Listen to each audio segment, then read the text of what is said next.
what's up? It's me, Jim. And this is kind of a special interview video thing with the guy who, in my comments, I guess we know is, I hope I'm saying this right, Adrian Sierra, or the man who requested Juwanna Mann for, I think, 4 years. And then I finally reviewed it. So now we will ask, I guess I will ask him all the questions you've been wondering. So first off, what do I refer to you as? Well, you could just say, I guess, Adrian is fine, or you call me by the Discord name if you want. I don't know, Mr. Incognito. But okay. I'm fine. Okay. I wasn't sure if that was, whatever. So how are you doing? I'm all right. I had classes off today. I had classes for 3 days this week, all online, because, quarantine here as well. Yeah. Where are you so everyone knows where you are? I'm in Argentina, in Buenos Aires, a part called Palermo. Okay. I'm in an apartment. My brother, I told him to wait in the other room so he doesn't disturb things here. Okay. Okay. So I guess I do. I guess I do have a lot of. I will say you've become very infamous. Most people will talk to me and go, "What is that guy with these poems and Juwanna Mann? Like, are you ever going to do it?" And a lot of people would ask me about you, to be honest. But I guess my first question is, what is your opinion on Juwanna Mann, and why was this such a thing for you? Okay, so this is going to be a bit of a strange. First, I'll say why I got into your channel, and then go on from there. Basically, okay, that's fine. What I used to do, I think many people didn't know your channel until they watched you on Pan's podcast, the Pizza Party podcast. Yeah. And specifically, there was a joke he made once. I still remember it, and I was like, "That guy is fucking hilarious." I don't know. It got into a discussion of Jaden Smith, and I don't know how you changed about his opinions about him or whatever. But at the time, you didn't like Jaden Smith, and you said, and I hope I'm remembering this quote correctly, like, "Oh, Jaden Smith, he's like that kid in class that goes, oh, bleep Lord," and everybody laughs, and I'm just like, what? He just said bleep Lord. What's so funny about that? It's just him saying bleep Lord. And I was like, what is this? What? And I was just like, that. And ever since then, I remembered I went to Pizza Party podcast, like, oh, when does Jim say something? This guy, Jim, because I remember it used to be Pan, Ken, and Nolan. And then it was you were there. I saw you there for the first time when he was being interviewed, because I'd seen videos of him talking about Knock Force. Yes. Yeah, that's how I got on the podcast. Yeah, and I was like, oh, okay, that guy from Knock Force, he just kept coming back more and more and more. And I was like, okay. And then it was, I don't remember what podcast you guys were talking about, had you had a review thing going with Nolan. You're finally going to review Rent. Now, I've never seen Rent. I've seen parts of Rent, and you said it was really bad, really, really bad, and all that. And then afterwards, I got to thinking, and this is going to sound completely ridiculous and stupid, and it is. This is why I basically did it. I was thinking, man, there's got to be a worse movie than Juwanna Mann. Than Rent. And I was like, what could it be? And then I remember, because I used to have all the Boondocks comic books, the collection. And I remember I have that collection too. Yeah. Or the ones of the beginning ones when it was really good at the beginning of it.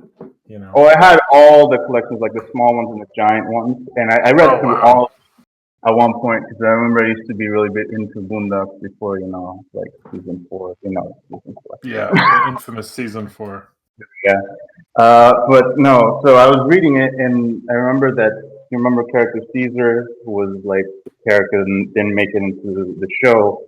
He and Huey had this thing called the Bad Black Movie Awards or something like that. It was 2 or 3 times they had bad black movies. And I was thinking, what could be a really bad movie? And it's bad black movies are really bad, because the ones they named in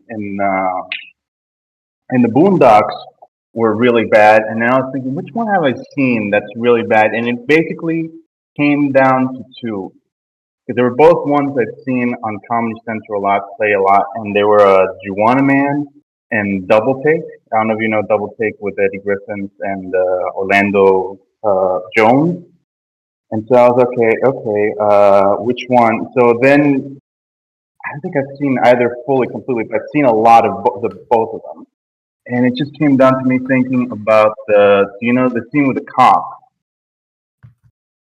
Yeah. right? The cop like pulls Juwanna Mann like over, and it's like, man, you look great. Who did your work and all that?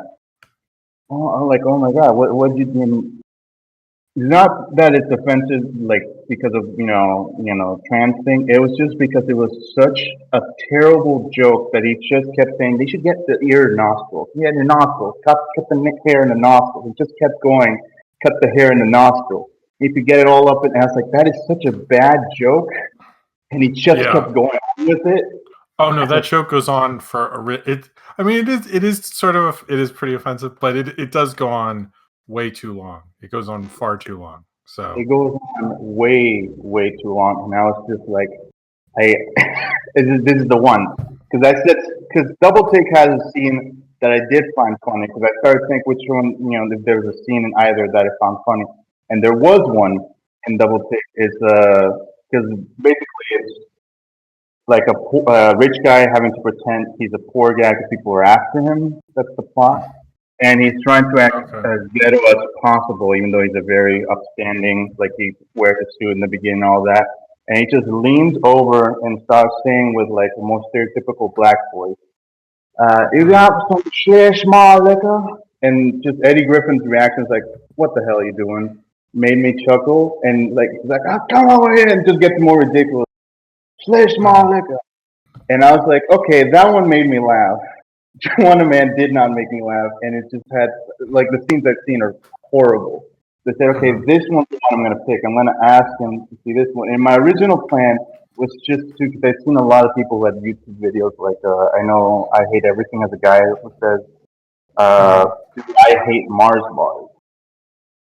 And so I was like, oh, okay, I'll just write, review Juwanna Mann over just that. Review Juwanna Mann over and over and over again until you possibly do it. But then, like I talked to my brother that I was gonna do this, and he said you should write something else so it catches his attention. And I remember the first time I did that was for the Tarzan, the animated Tarzan review, like from the Disney one. And you responded, and it's like, oh, I guess there's something to it. So I remember the first early ones, it was like me because I was in college at the point. That's how long it's been. I was in community college, and now I'm in film college in Argentina. I was like, I think I was like about 20 then, and I'm 20 going to be 21, and now I'm 25. So that just shows you how long it's been. Anyway. No, it's been a while. It's been a while. You were very persistent. Yeah, and the first few ones I don't look back on because that fondly because me ranting and raving because I used to stay up so late those college because I couldn't sleep. I was always have to get up to college and all that, or I just finished off doing some paper and I was like I can't go to sleep, and I would see your things and I would just like get an idea of what you would say and then just maybe like rant and rave about something else that wasn't related to movies usually, and I don't like those at all. Like I think one I went super like the last time I decided to do it like that is Passengers, I believe, the one with Chris Pratt and Jennifer Lawrence, and I was just like, I don't want to do this anymore because I did a super long one pertaining to the fact that I don't like what people in movies like order something to eat. You used to do really epic ones. I was like, wow. That was the longest one because it is a pet peeve of mine when you see in a movie they order food and then they eat 2 bites and then they leave. I'm like, why'd you order food? See that bugs me as well. The one that bugs me is when you're watching a movie and someone hangs up the phone and doesn't say bye. That's a bad one. That always bothers me, and I've never gotten over it. I'm always like, if I was talking to someone and I didn't say bye, I'd feel really bad about it. It's a similar thing to me with the food thing because, like, the way I grew up, from Colombia originally. I always ate everything that's on my plate. You know, I started. I'm the same way about that. I have a hard time not finishing my plate. No, I finish my plate always because Yeah. like my the way I was raised and all that. And so when I see a movie, it's like, why did you order that? You just literally took 2 bites. And I've seen movies Yeah. in like it's mostly in the States because I watch a lot of movies from like Asia as well as like sometimes Europe and so on. And they eat a lot, and if they don't finish the plate, like, well, you ate enough, you know. But in Yeah. the States, I've seen like, you know, the scene in Looper when they order the food, and it's supposed to Well, not specifically, but I have seen Looper. there's a scene where Bruce Willis and Joseph Gordon-Levitt are in a diner, and they order the same thing to show they're the same person. But I would have gone a step further and showed how each one eats it differently. Maybe one starts with the egg first, then the other one eats the toast first. Maybe one puts butter on the toast, and the other puts jam to show that hey, they're the same person, but they've changed.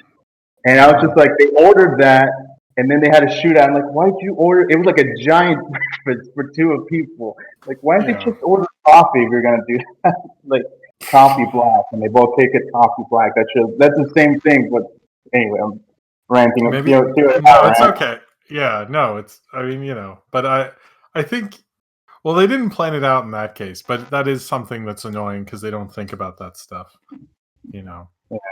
Anyway, But so then I think I started on like when you start doing the original version of the movie because I was there in the original version. I don't know if people remember like 15 minutes, 9 minutes. You just run through like a bunch of news things really quick.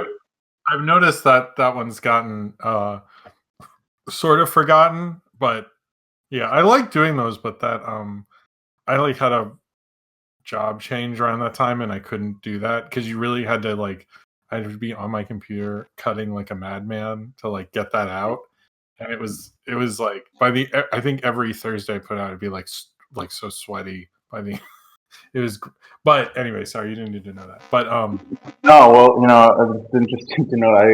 Because I always but it wonder why you switch. I think it's better what you're doing now, to be honest, because you're interacting with fans. A lot of people like oh, this thank song. you. No, I think I like it a lot more doing the live streams than doing the way it was because I can like mess around with stuff, I can talk to people. It's a lot more fun that way. So Yeah, I mean, I like. I've been there once or twice. Now I can't because like the way the hours are here, it's kind of. I yeah, can't stay up late. it is Like kind of late. before I So. could, nah. So basically, when you started doing the movie crap, because I remember I had done some like for the Buster Keaton one, I did something a bit different. I don't know if I'm gonna continue that, but I had like an ongoing story with I think what I called them something like the mute. I think I called a mute. Oh yeah, I remember this. I remember this. Yeah, yeah. I haven't gone back because you haven't gone. I don't know if I'll continue that. Maybe we'll see. But I started doing like with the movie crap. I was like, because I noticed that whenever you did the videos with the yearly thing or monthly thing, like October 2000 something, so on so on, Mhm. I did something different for that and that one. I said like, well, maybe since it's an ongoing review series, I should do something different for every ongoing review series. So for movie crap, I started doing basically the train of thought. I forgot the word. Stream of conscious, writing basically, Yeah. which a lot of them they make sense. Sometimes it's just me writing a bunch of words together, and Hmm. I think the only one I like is I don't know which one it is. People can look for it. There was something about like I saw you once uh, sitting by yourself. I went over once to say hi. Oh, I I remember think that one. I remember. I remember that's that. one of my favorite ones, and I don't know. I think that one was when I was like, I'd rather do this all the Yeah. time than those rants because I was like, I don't know why, I don't know why I keep doing them. I just didn't like them. So then there's a Hmm. point where I was like, okay, I'm gonna do anything but rants. So like, come up with words, whatever. I know a lot of people like to call it poetry, but it's really not. It's just me thinking of a word I or mean, like it was kind of poetry. I guess I like a lot of people call it me like a poet, but I'm like I'm never a poet because all I do is think like say I think of some. Let me see if I could do it on the spot. Uh, I'm here. I'm here for you. Where are you? I can't see you. I'm lost. I'm yeah. drowning.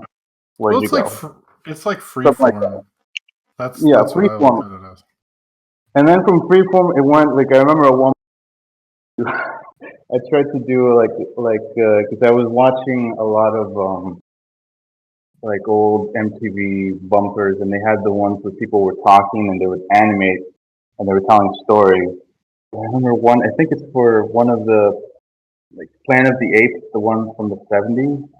It's a girl called Rosa, and Hmm. it's just her talking about her name, and it's basically that. It's just her talking about her name, Hmm. and I did in like a first person thing because I really like those bumpers, and I was like, no one read. I did think I did three of those. No one read them. I got like some of them got hidden. I was like, oh, I'm not gonna do this anymore.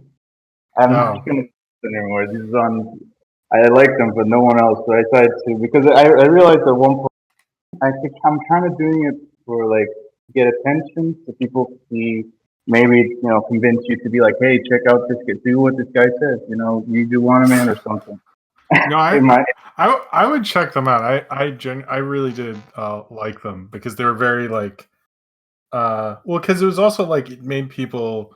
It's very hard, I think, for anyone to be noticed in a comment section like you were, because like literally everyone, like from my parents to like people who would work on like help me out with something, be like, so when are you doing Juwanna, man? Like, what's up with this guy and stuff? And like people would, so it was like this thing, and people are like, some people were like, I don't know, you should do it in like next week. You shouldn't keep this guy going. um, and I actually almost did it last year because before I moved apartments, I thought that would be a great last one.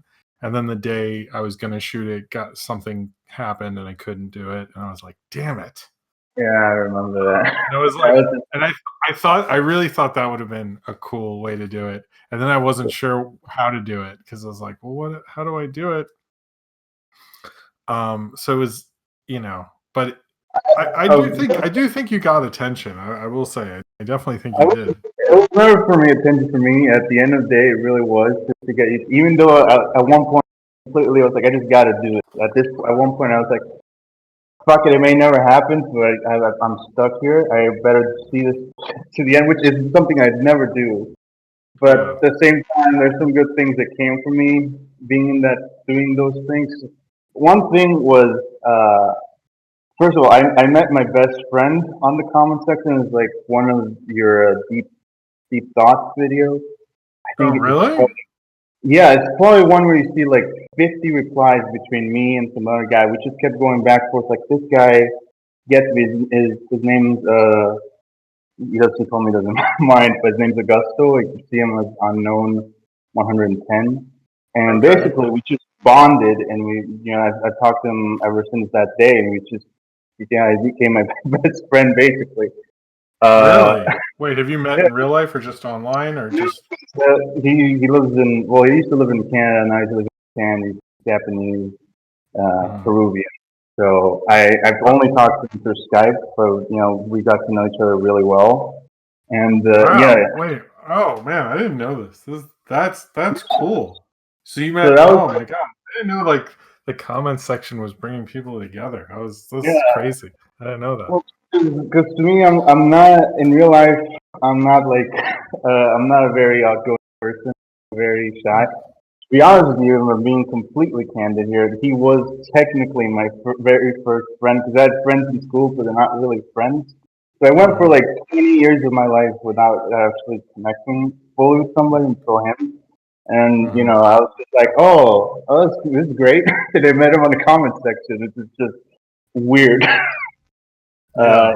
yeah, you can literally see a friendship be formed if you read those comments. It's just like, hey, you get this. You get the same thing as I Oh, do. I kind of remember this, and oh my god, I didn't realize. Okay, And like that's 50 cool. That's replies. really cool.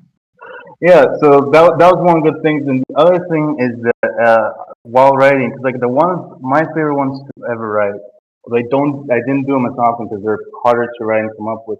Was whenever I did like dialogue, and then it Yeah, made I me realize, remember those.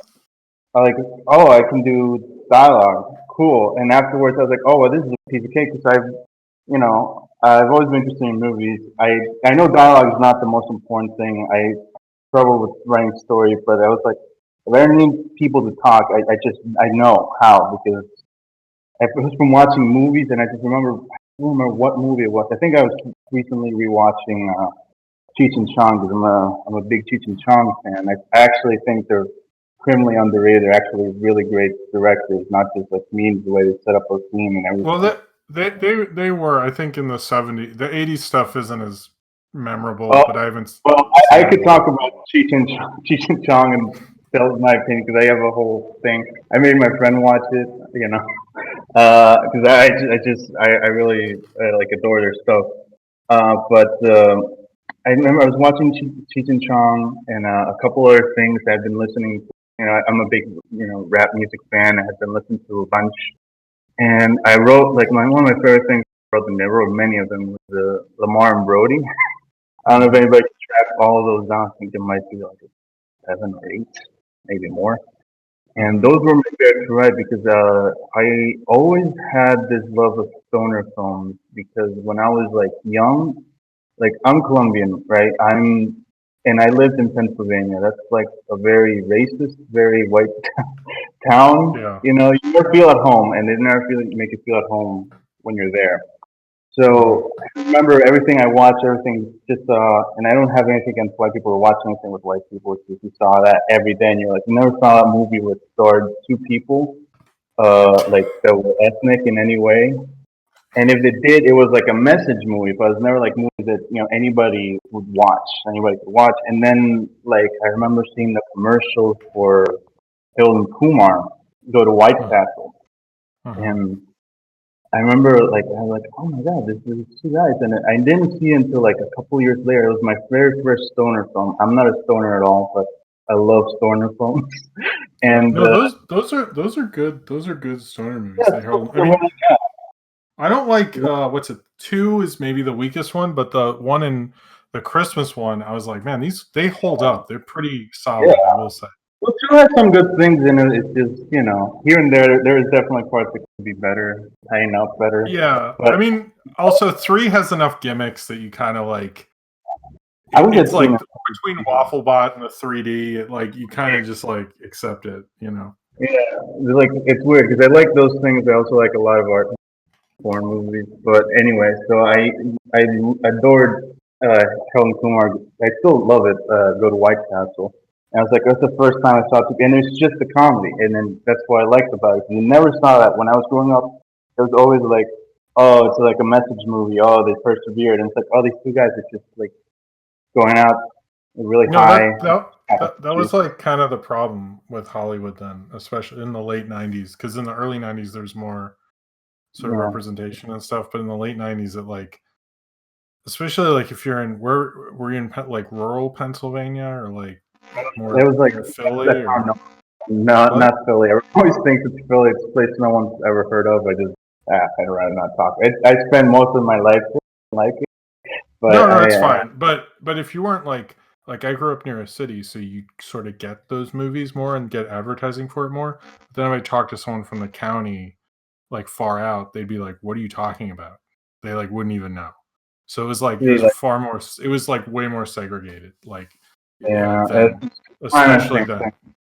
I remember sitting in class and being like, okay, so there's 3 people here that are of color or a different race, Yeah, and no, there's that's like 30 guys. that's how it was. I don't know. I never liked that stuff because it was just anyway. Reminded me Anyways, of yeah, but so but yeah, I anyway, was a big what? big fan of that, and then afterwards I got into Cheech and Chong because like Hill Kumar, I started to notice there's a trend in stoner movies where they're kind of inclusive in a way because if you think about it, this is the 70s and 80s, and Cheech and Chong, one was half Chinese, the other one was Mexican, well, Mexican Yeah, American, and you're like, if you stop and think about it, like there was nobody that was allowed to make movies like that of that color until then, and I was just like, Oh no, you're that's one 100%. thing I like about it. Yeah, that's one thing I like about it. Then I just really started seeing like, oh wow, the way they set up a joke. Like, if you want to see how good they are, everybody like check out the welfare scene from next movie. And I wish the Chinese restaurant was in Nice Dreams was on YouTube, but it's not. But those scenes are just like, wow, how, because they build joke upon joke, and the way they use sound really good. Well, those guys, like, I don't know, they were like almost like a vaudeville, like a classic comedy duo, but they also, like, you're right in the fact that, like, most people at that time, if you talk about any actor who wasn't white or something, it would, like, they would bring up their ethnicity. And with Cheech and Chong, I never heard that. It was just like, do you want to watch this Cheech and Chong movie? And, like, I don't think anyone said anything, and they weren't hiding it either, which is, like, pretty remarkable, because, like, that was, like, not when that shit went on at all. Yeah, And it's like, and yeah, you're right. Harold and you know what? That's actually a really good point about how Harold and Kumar continues that yeah, tradition. and you'll see that a lot in a lot of stoner movies. And basically, I know how to break basically like three basic elements that they all have, and basically buds, and driving. Yeah, no, you're right. Yeah, most of the good ones have something. I guess Half Baked. I forget if that has a lot of driving, but those, the other Yeah, ones. there's always going to be a driving scene. There's got to be friends involved, and there's going to be marijuana. Obviously, those are three basic. Sometimes basically black music was another thing that they have in common. Three B's driving. Yeah. Anyway, so when I wrote the Orange Brothers, it's kind of like, what's that? That's how I saw them, and it just like it flew from my fingertips, and that was like my favorite things that I wrote. And I wrote different dialogues for different people, but that's one of my favorite things like ever. And I was just like, wow, I knew exactly what they were. And I was like, I've never done this before. I've never been like that, but it's just it all came like tumbling out. And that was one of my favorites. I thought that was a great thing about your comment. Just let me do that, because otherwise I would like thinking. No, people were into it. The only thing I didn't like is when YouTube would just delete them, which, for the record, I never deleted any of them. But like I remember you writing that, like, hey, 2 of these went away for some reason, which I thought stinks. I like that they're there from like years ago. There are some. Can I be candid for a second? There are what? a lot get deleted just because they start being hidden. I know you have to click new to see my comment. Yeah, so sometimes what I saw, because I don't look at the hidden stuff a lot, and sometimes if I went in there, I'd see a bunch of yours, and I'd always go, approve if there were some. But if they, I personally did not do that, so that was YouTube doing I know. The other thing I want to say, and I'm being candid, some of them I did delete because I did delete them myself, and I just said YouTube did it because they did do it to some. I was just embarrassed by it. Oh, okay. So no, not all of them were YouTube. So a lot of them were. Not all of them were YouTube. Okay. Well, what's the first video you did the Juwanna Mann thing with? Do you remember? I remember the first one was Finding Dory. Weird was doing it. It was Finding Dory? Okay, because I was thinking when I was looking back, when I did the video, I was a little like, I think it's that summer, and I found like The Shallows was the only one I could figure out, but I didn't know it was Finding Dory. Now I'm gonna have to find this comment when I post this. I'll post it. I'll have it up the screen. Like, the reason that one is hard to find is that one's just review Juwanna Mann. So it's like you have a bunch of like people commenting, "Oh, I didn't like this one. I preferred Finding Nemo. What happened to Pixar and all that." Then you have mine, one generic review Juwanna Mann. So I think the first time I saw it, I was like, really? Like, what a weird, because I wasn't sure like what. Anyway, it was such a bizarre. It was a bizarre choice in that I'm aware of it. I hadn't seen it before, before I did the review recently. And like I would refuse to see it. If someone's like, no, we should watch it. I go, no. Like, this has to be special. Like, I can't make it. Can't just blow it, on like some dumb. I need to concentrate if we're gonna do Juwanna Mann, So. Yeah, but I remember always wanting just to see how you would do it. And I No, remember. I hope you liked the review. I was Oh, hoping it would be. actually, I think I don't think I've said, but I did like the review a lot. Because here's the thing, I was like, if you're going to review it, you're not going to say much about the movie. You're going to say more about the comics. I knew that going in. Well, I just like the appreciation. well, I know it was. it's not much of a movie. Well, I did try to go into it, but I was like, even when before I made it, I go, I feel like I know what this is going to be, but I'll watch it, and because I think people wanted the real, a review. So, but I think most people when they saw it knew, why I was doing it. So, you know, but Yeah, it's an interesting whole thing. yeah. I remember also. I mean, I have like a lot that I'd ask stupid jokes. Like I remember for a while I had this like ongoing joke about this guy who was in the corner of the room. Supposedly, like his life is ruined because he couldn't read Juwanna Mann, and he's just like every time you say, you can see it. There's certain ones I don't know which ones I I can't sort of remember. remember this. I remember this, and I was like, I thought those were. I don't know. I would try to give the hearts when I every now and then. I don't like to do it too much because I was like that just looks like I'm just hearting everything. But I think I hearted most of them. But I always said thank you just because I always like to show my appreciation. But I should have done something. Guy in the corner. I wanted to forgot that once you did. It's been so long since I did because I was gonna end it with him, like finally, like maybe his eyes, like just he can't see the review. He goes deaf and blind and keeps suffering for all eternity, or he dies as soon as he sees the review. see, Doesn't get to life. Something like really dark because my joke was that he's a guy. I remember the last one I did was like this giant rant, like he took over and wrote the comment himself, and it's like, why are you torturing me? And it just goes off on. It was like the last of the jokes like that, a lot of references to Hong Kong cinema because I'm a big yeah. fan Oh, of that. I like that you're encouraging.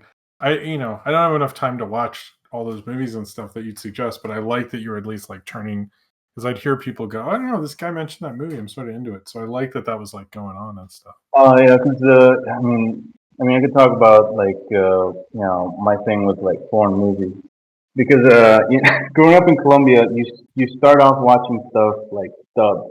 Everything's dubbed over there. They don't like subtitles like at all on TV or anything. And if you hear the dub, it's usually like the same three voices, not very well emoted, and like don't know what it's in English. You think like, oh, it's fine, but once you hear in English, you're like, oh, this is wrong. You got to hear the original voice. That voice is like the same three voices and doesn't emote, and that's like my Yeah. feelings towards a lot of movies. Because for Hong Kong especially, like I know a lot of people watch stuff and like, oh, they think they're watching the right version, but you have no idea. You have to track down the exact copy because in Hong Kong, when it gets imported to like the states, they change the music, they change the like fight sound effects, they edit it differently. Like so there's a different style of editing, like under cranking. You use a lot specific under cranking and over cranking. Hmm. Which you take away in the U.S. because I know for like a film that everybody likes is Fist of Legend with Jet Li. Now I was able to track down and like a lot of movies. I'm gonna get candid. I not use the most legal methods to find these movies. But That's okay. because here's the thing about that, and I would like to, the reason why I personally do it is because you get an actual Hong Kong DVD shipped to the U.S. costs money, and plus then you don't know if it comes with subtitles or anything, and Hmm. then if it does, you get it, you put it in, and it's region locked, and you just spend a bunch of money on that. And I'm like, well, I have other methods of finding it. They're much easier. Anyways, Fist of Legend. I'm just gonna go into. I'm sorry if I'm this is going off the rails, but No, it's okay. uh, all right. Fist of Legend is in case anybody can't watch like the Dragon Dynasty version, the Merrimack. I think is a Quentin Tarantino approved version, which Hmm. all of those take away the original music. They change the color correction. They change the sound effects. They said because I could talk about choreography, but you need the original sound effects. And I wish I could explain that, but it sounds ridiculous. I have to literally make the sound effects for you to understand. Um, and they changed the subtitles so like it changes the story. Even the ending is different. Like they make it like so it would appeal more to a Western audience. And you're like, that's not the, oh, and the music as well. So it's like you change a lot, and you're not watching the same movie. So that's why I'm No, always like, you should more people like when they watch something. Okay, you like this guy's. See what else they made. Maybe this is their worst movie or whatnot. yeah. No, I Yeah, agree with that because some of those they butcher them in such a way. It's like a yeah, completely different experience. Ruins the whole yeah. thing. And the other thing is you got to watch like a bunch to really understand how the movies are Oh, made or and oh no, everything. I would agree because a lot of the things that get recommended, both in any kind of movies, they don't recommend that or they do a best of list. They don't say here's the movie you should start with. They just go here's a classic, and oftentimes I find that I'm like that's not really helpful because a lot of those I saw first. It took me like a decade to watch other movies, and then I rewatch them and go, oh, I get this now, but I didn't get it. That happened to me with a lot of westerns and stuff like that, where I Like I, rewatch it and I go, oh, I get this, but like that's not. I don't know. I wish that's kind of a bigger thing I have with film education. I wish they'd show movies that like would get people in, so that they could be learning about it, and then they could see these classics and then go, oh, now I get why this is so great. like Because some movies don't work like that. I think the hard thing with like Asian movies, especially, is that they do the emotional like tone as well as the genre isn't specific. Like Western audience usually have like, for instance, you know that movie Parasite. Yeah, Okay, that one is like tailor made so like everybody can understand what's going on. Because if you watch the guys other films, I remember you seeing the movie Okja, and the only time I've actually had a problem with Mario's review because I was like, oh, you don't get that. That's not how Korean movies work. The reason because he said like the tones everywhere. I don't know what it's trying to do. John was like, yeah, that's kind of how they are. Like for a well, lot of things. that's fine. I didn't really like it. That was all. It was like more just that he. I know, but sometimes like the things you were saying is what Korean movies are like. What Yeah. you didn't like Well, about them. his like I think with Bong Joon Ho, like certain of his, I think like The Host or Parasite, where I think he's really good at doing that. And you're like, how did this movie such an experience? And then like the English ones, I don't. uh which Okja is not totally in English, but but Okja and Snowpiercer I sort of have the same feeling about where it's like I don't Yeah, feel like it does as well, but that's a whole other thing. yeah. That I could talk about like how they basically when they get like a director to shoot in the States, they basically just go for their style more than anything. That's come you see a lot of them with like bad because I know there was a point in the '90s where I got a bunch of Hong Kong to shoot movies in the States, and recently I've seen a lot of Koreans do that, and most of them have not like made a easy transition over and gone back, which is what Oh no, happened in that Hong I've seen Kong. that. I've seen that too, and it's sad because there's certain directors who, I mean, some foreign directors make the transition, but some just don't. It just doesn't. It doesn't work out, and they go back and they're still that director, but it's just like I mean that's happened for years and years. It's just like some of them it just doesn't mesh well. I don't know what it is exactly. It might just be just can't work with Uh, that style or something, but it just doesn't, like I think like but then some of the bigger directors in Hollywood did that, but they weren't foreign directors who you knew before. So it usually works out if you're a bigger name foreign director, it's harder to make a Hollywood transition, I've noticed, but it depends. I'm sure someone can come up with an exception in the comments or something, but I know it's easier for kind of have like a similar way of acting, similar way of doing things because like in Hong Kong specifically, because this is what I know, a lot of movies for the '80s and '90s they were done without sync sound and they would dub them in later because they have the yeah. script. They didn't have the script written for a lot of things, including like the fight scenes and everything. They'd say like there's a fight scene here, they would not storyboard it. They would because the directors know and the action choreographers know how it would look like. So they would have nothing storyboarded and they would just shoot. And then they would shoot scenes where people like so they had to overly emote certain actors. So coming to some '80s, '90s Hong Kong films where people are like going extreme emotions because they had to portray that extreme emotion. They couldn't have dialogue to have like, oh, I say it this way and it means like that. No, it's like I'm sad. I gotta show you I'm sad. I'm screaming to show you I'm sad. And I don't know. I find the fascinating over there. These movies, the way they're made is like kind of how you hear bad movies are made, where like, oh, the director didn't quite know what he was doing. He was influenced by movies he saw in the U.S., but didn't fully understand. Half the script wasn't written. The fight scenes were shot on the spot. They were improvised, and you're like, how do you go from that and then turn into something that's actually like a movie you could watch and there's like parts that are like don't work, but you're like the action choreography it's like a thing of beauty. You're like, how? Yeah. Well, so that's what I'm really into. Well, I should get going. I'm sorry. No, I'm sorry I went too long on talking about No, this. it's okay. I actually really enjoyed talking to you. I wish I could do this longer, but I have to anyway. Doesn't matter. But I want to thank you for doing this, and thank you for all the comments. Please don't stop. But if you are tired and want to take a break, it's okay. But I can speak for everyone and say, don't stop, because I have loved it and everyone's loved it, and please continue. That's what I wanted to say that. Well, thank you, but this is how I'm doing it from now on. I have like school now. I can't be doing this always. No, you can. You got stuff going on. It's okay. You don't have to do it every day.